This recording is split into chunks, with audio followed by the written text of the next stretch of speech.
Fé e amor, o Consolador em Santa Maria.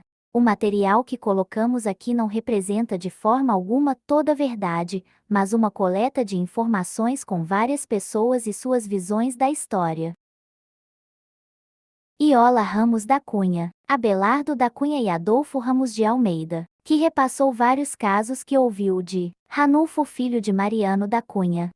Também usamos material do livro Fé e Amor de Iola, do livro Venerando o Senhor Mariano, de autoria de Carlos Alberto Pogetti, e do livro Uma Dama da Caridade, e documentos escaneados, do material do Centro Espírita Fé e Amor. Não se trata da construção física, das paredes de um templo, mas sim de um grupo de pessoas, encarnadas e desencarnadas, trabalhando pelo Consolador de Jesus. Vamos conhecer um pouco desta história. Comecemos pela biografia de Mariano Ferreira da Cunha Júnior. Denominamos primeiro período de vida desse luminar espírito, Mariano Ferreira da Cunha Júnior, o que está descrito didaticamente, nas linhas seguintes, como sendo os principais fatos que caracterizam a programação do plano maior da vida. Considerando antes de tudo os dados biográficos, colhidos com diversos dos seus discípulos e seguidores, entre familiares queridos. Este tem início, no instante que retorna ao corpo físico, pelas vias da reencarnação, o espírito, que mais tarde seria, carinhosamente chamado Tio Senhor Mariano. Pela sua dedicação a todos que o procuravam para alívio de suas dores físicas e morais. Toda a genealogia da família Tio Senhor Mariano Ferreira da Cunha Júnior principia com o capitão Manuel Ferreira de Araújo, originário de Portugal, que vem para o Brasil, no período do Brasil Colônia, e se consorciara com Joaquina Rosa de Araújo, aos quais geram 9 filhos, a saber. Por favor, leia os nomes. Pai nosso, que estás no céu, santificado seja o vosso nome. Venha a nós o vosso reino, seja feita a vossa vontade, assim na terra como no céu. Assim na terra como no céu. O pão nosso de cada dia dai-nos hoje, ó Senhor.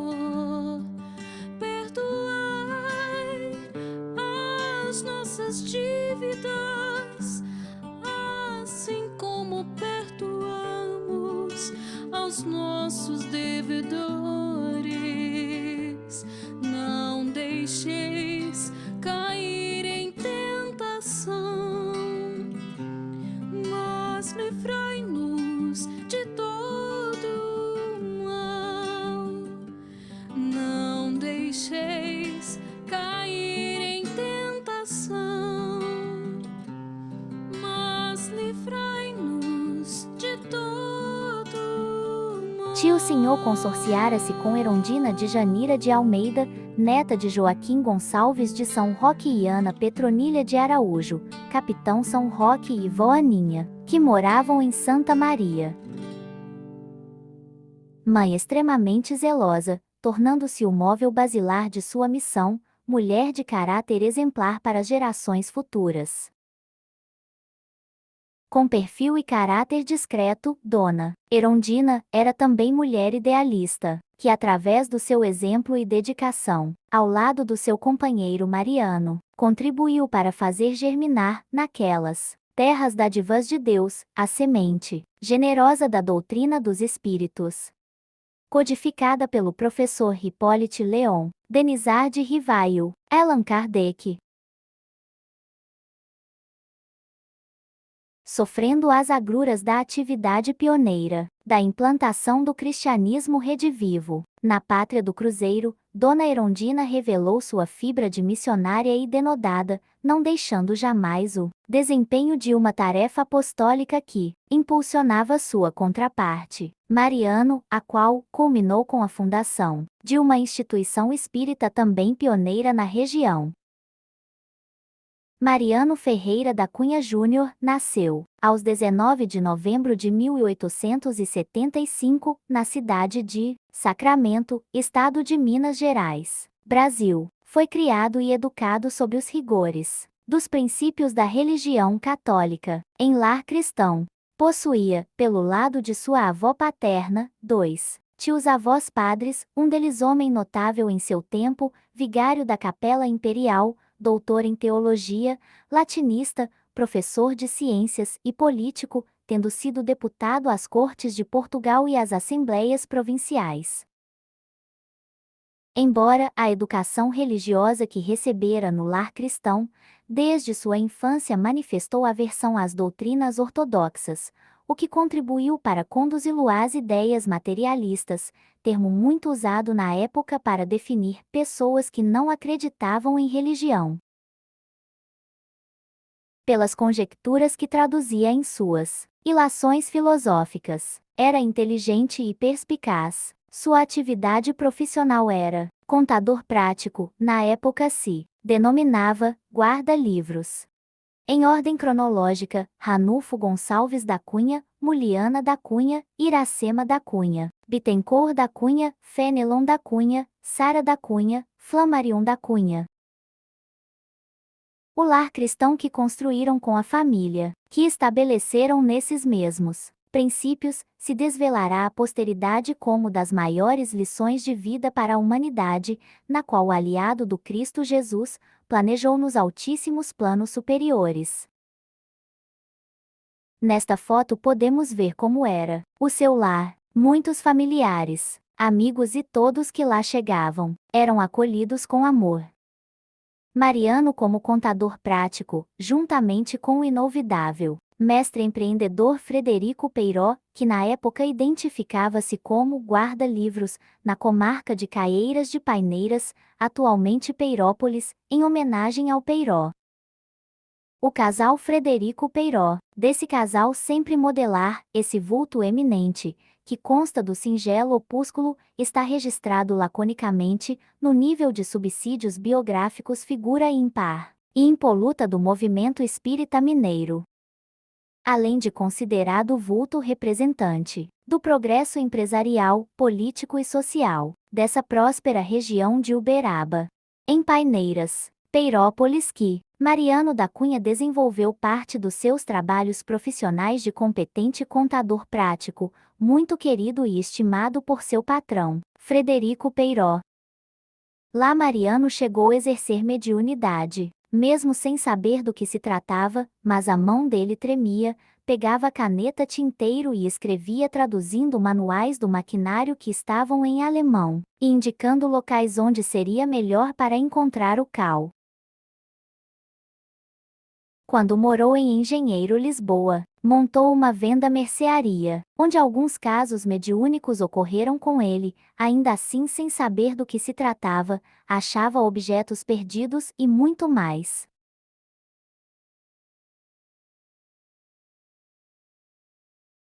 A história do facão. O baiano Luciano Lopes pediu que Mariano guardasse o facão de estimação enquanto ia a uma viagem. Na volta pediu o facão e Mariano puxou a gaveta da mesa onde tinha-o colocado, e nada do facão. Ranulfo dizia que seu pai monologou: "Será que vou matar ou morrer? Por causa de um facão."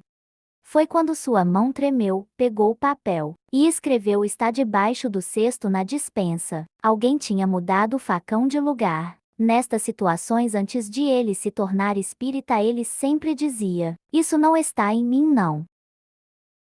Em todas as funções profissionais exercidas, não obteve o grande êxito esperado, pois a vida lhe reservava uma missão, ainda extraordinariamente maior e mais árdua: a renúncia para o bem e o progresso da humanidade, trabalhar no laboratório da mediunidade com Jesus, o Cristo de Deus.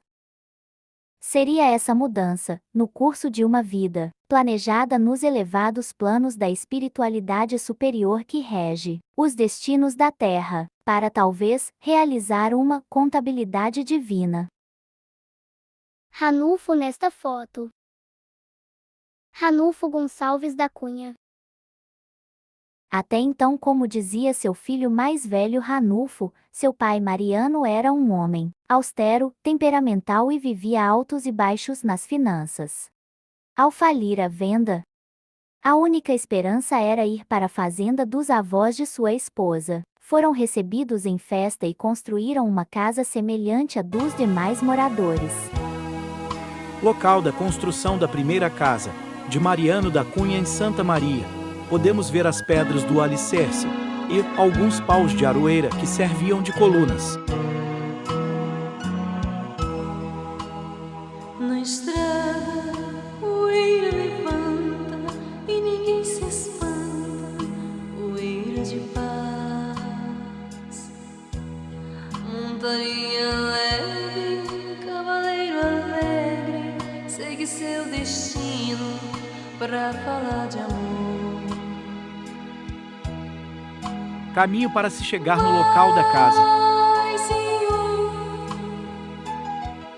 Senhor Mariano. Mesmo sem saber que assim agiam, são os passos dos autênticos missionários, sendo dirigidos pelas mãos invisíveis daqueles que dirigem o progresso da humanidade em marcha, e, bem por isso, sofrem os reveses das experiências terrestres. Para encontrarem a rota de luz rumo ao Cristo de Deus. Ao se instalar em Santa Maria, fenômenos inusitados e incompreendidos na época passaram a surgir nos casebres da comunidade rural. Portas e janelas, embora trancadas, abriam-se e fechavam-se sozinhas à noite. Ouviam-se pedradas nos telhados e utensílios domésticos flutuavam pela casa. Pessoas ouviam vozes e outras tinham a impressão de ter a casa mal assombrada, aparecendo-lhes fantasmas.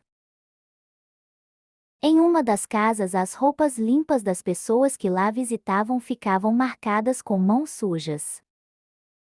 O povo em um primeiro momento acreditava que o diabo tinha tomado conta de Santa Maria. Diante dos fenômenos mediúnicos que surgiam em Santa Maria, Mariano procurou imediatamente por Peiró, cujo ele sabia que frequentava reuniões em Uberaba de uma doutrina nova. Ele poderia entender estes fenômenos.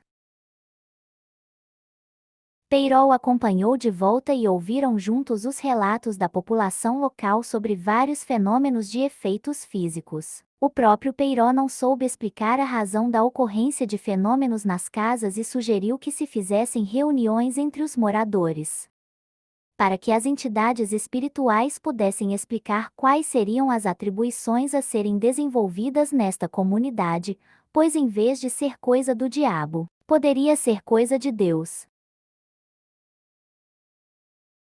Peiró propõe ao Mariano uma reunião que foi realizada na casa de tio Senhor por Frederico Peiró, amigos da região e o próprio Senhor Mariano. Vários espíritos se comunicaram na data de 28 de agosto de 1900 e fundou-se oficialmente o Centro Espírita Fé e Amor, através da mediunidade de tio Senhor. A mão de tio Senhor treme e ele escreve, designando todos os membros da diretoria, e no final escreveu: está fundado o Centro Espírita Fé e Amor. Doutor Adolfo Bezerra de Menezes. Senhor Mariano escreve a ata e todos assinam. Com o apoio total de Frederico Peiró, de aí em diante começou um trabalho de amor incansável ao próximo, onde eram feitos partos, distribuídos remédios, sejam de plantas da região ou manipulados, cujo tio Senhor buscava matéria-prima nas capitais.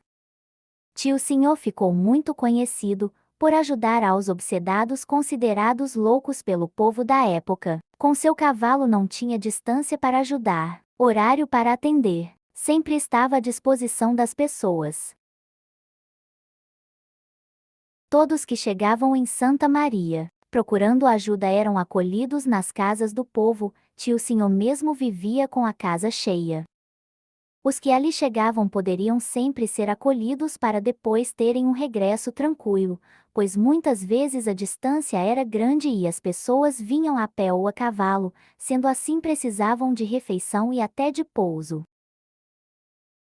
A sede do centro funcionava na casa do Sr. Mariano, no entanto, reuniões foram realizadas em vários locais. O fato começou a provocar escândalos nas regiões circunvizinhas a Santa Maria. A comunidade passou a ser considerada como dominada pelo diabo. Primeira parte do vídeo livro Fé e Amor, o Consolador em Santa Maria.